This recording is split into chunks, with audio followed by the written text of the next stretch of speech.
Саламатсызбы, Камчыбек Кыдыршаевич. Бизде мына ушул Жалал Абад облусуна байланыштуу бир катар суроолорубуз бар эле. Ушул кечээ президент Садыр Жапаров Жалал Абад шаарын Манас шаары деп кайра атоо боюнча мыйзамга кол койду. Анан азыркы учурда бул боюнча коомчулукта ар кандай өңүттө талкуулап жатышат. Бул боюнча сиздин жеке пикириңиз кандай? Саламатчылык. Мен ошол Жалал Абад шаарын Манас шаары деп которуу боюнча бир нече күндөн бери ушундай талкуулар жүрүп атат коомчулукта.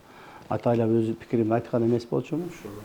Президентибиз мыйзамга кол койсо, эгер мыйзам өтүп чындыгында ошондой алмашса, андан кийин айтайын деген оюм бар эле.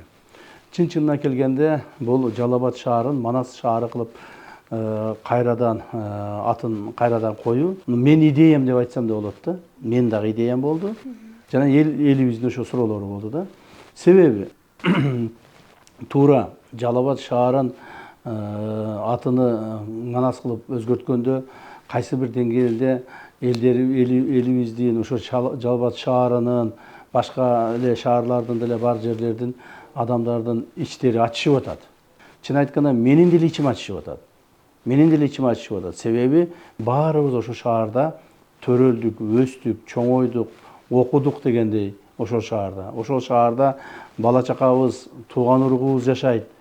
Баарыбыздын жүрөгүбүзгө, акылыбызга ошол Жалал Абад деген сөз сиңип калды да, сиңип калды. Ошондуктан Жалал Абад шаарын өзгөртүп салуу, бир таптал өзгөртүп салуу бизге да чоочун болуп атат.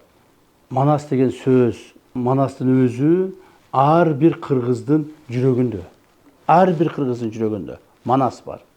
Ар бир кыргыздын жүрөгүндө Жалал Абад жок. Ар бир кыргыздын жүрөгүндө Манас бар. Ошондуктан биз азыркы адамдарга, азыркы жашап аткандарга булар бир аз чоочу болуп көрүнүшү мүмкүн, бирок келечекте Манас шаарында төрөлүшөт, Манас шаарында өсүшөт, Манас болуп калат. Манас бул биздин кыргыз мамлекетинде жашаган элдердин, айрыкча кыргыздардын бул руху, духу.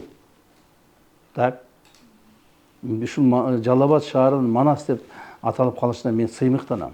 Дагы бир жолу айтайын, мындан ары биз Манаска да көнөбүз. Кээ бирлер айтып атышпайбы?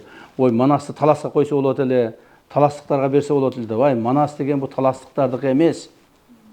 Манас бул кыргыздыкы. Манас бул кыргыздын духу, кыргыздын руху, кыргыздын келечеги жана кыргыздын өткөн тарыхы. Манас менен кыргыз болгон, мындан ары да ушундай болот. Туура Жалал Абад деле жаман шаар эмес болчу.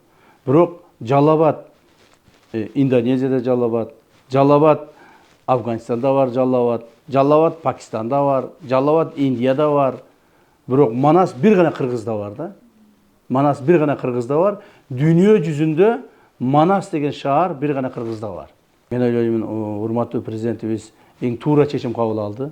Туура чечим кабыл алды. Бул азыркыга эмес, келечек муундарга. Муну дагы бир 20-30 жылдан көрөсүңөр. 30 жыл өтөт, 20 жыл өтөт, 50 жыл өткөндөн кийин биздин азыркы жаш балдарыбыз чоңоюшат. Аны ошолор айтат, бизге рахмат айтат ошондо. Рахмат, туура эле ошону өзгөртүп коюшкан экен. Биз ошо ойдон калбастан мына Манас болуп калдык. Манас шаары болуп калдык деп сыймыктана турган убакыт келет. Бирок аны үчүн кичине убакыт керек, бир аз жылдар өтүш керек.